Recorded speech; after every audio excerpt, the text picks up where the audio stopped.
ସକାଳ ସକାଳ ଆଣିସାରିଲି ରାନ୍ଧିଲେ ସକାଳ ସକାଳ ଆଜି ଥିଲା ଥିଲା ବର୍ଷା ରାଜି ପକେଇଲା ବେଳସୁ ରାନ୍ଧ ଚୁଲିଟାକୁ ଲଗେଇ ହବନି ବୋଲି ଗ୍ୟାସରେ କରିଦେଇ ଯାଉଛି ଆଉ ଆମେ ତ ଖାଇସାରିଲୁ ଫେରେ ରାଞ୍ଚ କଣ ଆଉ ଗାଧର ଖାଇବନି ନା ଗାଧର ଖାଇଲେ କଣ ଖାଇବ ଆଜି କଣ କରୁଛ? ଆଜି ସୋୟାବିନ ଆଳୁ ତରକାରୀ ହବ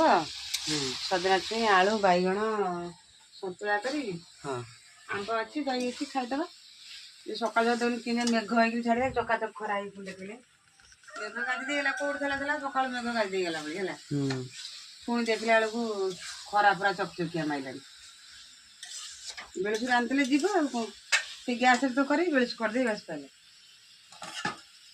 ସେଇଥିପାଇଁ ବେଳସୁ କରିଦେଉଛି ଆଉ ସକାଳ ସକାଳ ଆଣିସାରିଲି ରାନ୍ଧିଲେ ସକାଳ ସକାଳ ଆଜି ଥିଲା ଥିଲା ବର୍ଷା ରାଜି ପକେଇଲା ବେଳସୁ ରାନ୍ଧ ଚୁଲିଟାକୁ ଲଗେଇ ହବନି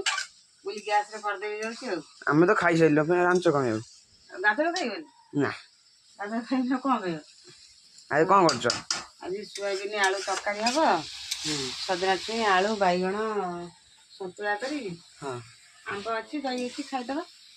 ସକାଳୁ ଦେଖୁନ କିନେ ମେଘ ହେଇକି ଛାଡ଼ିଲା ଚକାଚକ ଖରା ହେଇକି ଫୁଣ୍ଡେ କଲେ ମେଘ ଗାଜି ଦେଇଗଲା କୋଉଠି ଥିଲା ସକାଳୁ ମେଘ ଗାଜି ଦେଇଗଲା ଭଳି ହେଲା ପୁଣି ଦେଖିଲା ବେଳକୁ ଖରା ପୁରା ଚକଚକିଆ ମାଇଲାଣି ବେଳସୁ ରାନ୍ଧିଲେ ଯିବ ଆଉ କଣ ସେ ଗ୍ୟାସରେ ତ କରିବି ବେଳସୁ କରିଦେଇ ବାସ ପାଇଲେ ସେଇଥିପାଇଁ ବେଳସୁ କରିଦେଉଛି ଆଉ